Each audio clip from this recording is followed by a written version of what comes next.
Hello everyone. এখন নিশ্চয়ই ভাবছো যে আজকে আমি কি বানাতে চলেছি। আজকে আমি বানাতে চলেছি আলু বিরিয়ানি। তো যথারীতি আমি বসিয়েই দিয়েছি। আর এই যে আলুর দম হচ্ছে, এই আলুর দম বা আলু বিরিয়ানি কিন্তু সম্পূর্ণ নিরামিষ হচ্ছে, মানে কোনো রসুন বা পেঁয়াজের ছোঁয়া একদমই নেই। তো চলো দেখতে থাকো রেসিপিটা। ভালো লাগলে লাইক কমেন্ট শেয়ার করে দিও। আর এদিকে দেখো, কথা বলতে বলতে ভাতও নামিয়ে ফেলেছি। আলুর দমও কিন্তু একদম রেডি হয়ে গেছে। এবার ভাতটা পাটে পাটে সাজিয়ে নেওয়ার পালা। আর আজকের এই বিরিয়ানিটা কিন্তু আমার মা বানাচ্ছে, মায়ের রেসিপিতে। তো দেখো, ভাতটা প্রথমে অল্প করে দিয়েছে, তারপরে আলুর দমটা দিয়ে নিচ্ছে। এবার দিয়ে দেবে অল্প করে মশলা।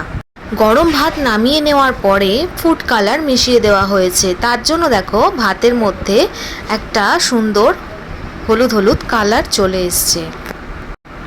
এবার দেখো ভাতটা সাজিয়ে নেওয়া হয়েছে প্রথম পাটে, তারপর দিয়ে দেওয়া হচ্ছে গোলাপ জল আর কেওড়ার জল, এটা মিক্সড করে রাখা ছিল। এবার দিয়ে দেওয়া হবে একটা করে আলু বকরা।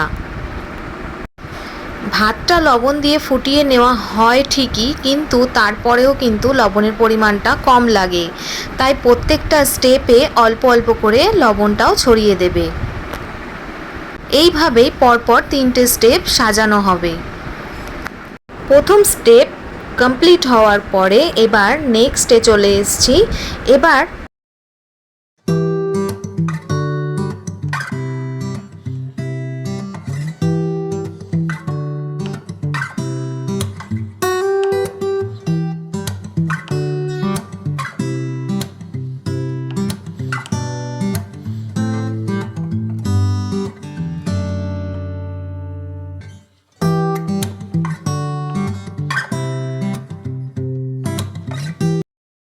সব কিছু দিয়ে দেওয়ার পরে এবার দেখো দিয়ে দেওয়া হলো পরিমাণ মতো লবণ। আজকের বিরিয়ানির মশলাটাও কিন্তু ঘরেই বানানো। তোমরা চাইলে বিরিয়ানির মশলা কিনেও করতে পারো, কোনো প্রবলেম তাতে হবে না। আজকের এই রেসিপিটা যারা পিওর ভেজ খাও তাদের জন্য ভীষণই ভালো, আর ননভেজ যারা খাও তারাও ট্রাই করে দেখতে পারো। তবে টেস্ট আর গন্ধ কিন্তু একই থাকে, কোনো ব্যতিক্রম তাতে হয় না। তো কথা বলতে বলতে দেখো দুটো স্টেপ কিন্তু সাজানো হয়ে গেছে অলরেডি। এবার থার্ড স্টেপে চলছে, আবার রাইস দেওয়া হয়েছে। আর এরপর একে একে আলুর দম, মশলা, কেওড়ার জল, গোলাপ জল, ঘি, সাদা তেল, লবণ সবটাই কিন্তু দিয়ে দেওয়া হবে। আর সাথে থাকবে আলু বকরা, যেটা কিন্তু বিরিয়ানিটাকে দ্বিগুণ টেস্টি করে তুলবে।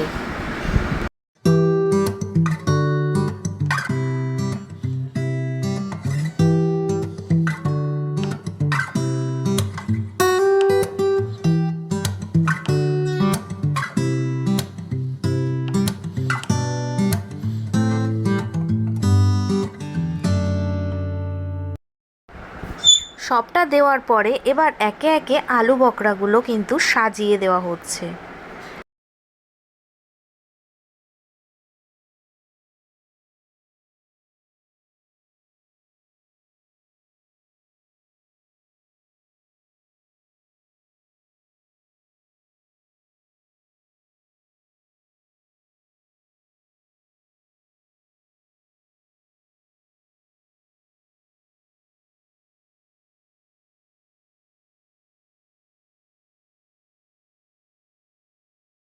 এবার দেখো দেওয়া হচ্ছে ঘি আর সাদা তেল একসঙ্গে করে গরম করে রাখা ছিল, সেটাই কিন্তু ভাতের ওপর থেকে ছড়িয়ে দেওয়া হচ্ছে।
সবটা তো রেডি হয়ে গেছে।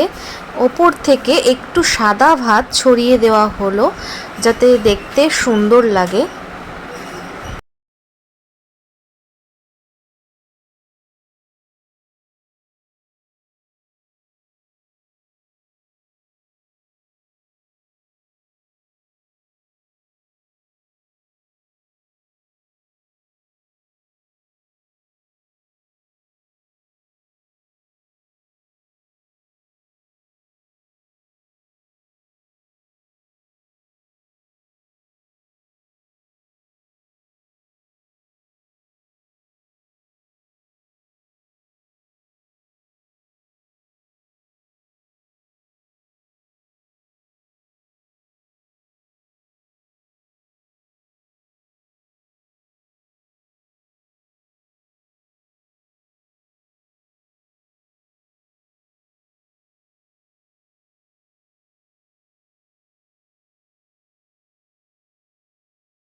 এবার দেখো ওপর থেকে ছড়িয়ে দেওয়া হচ্ছে মিঠা আতর, যেটা বিরিয়ানির গন্ধ দ্বিগুণ করে দেয়।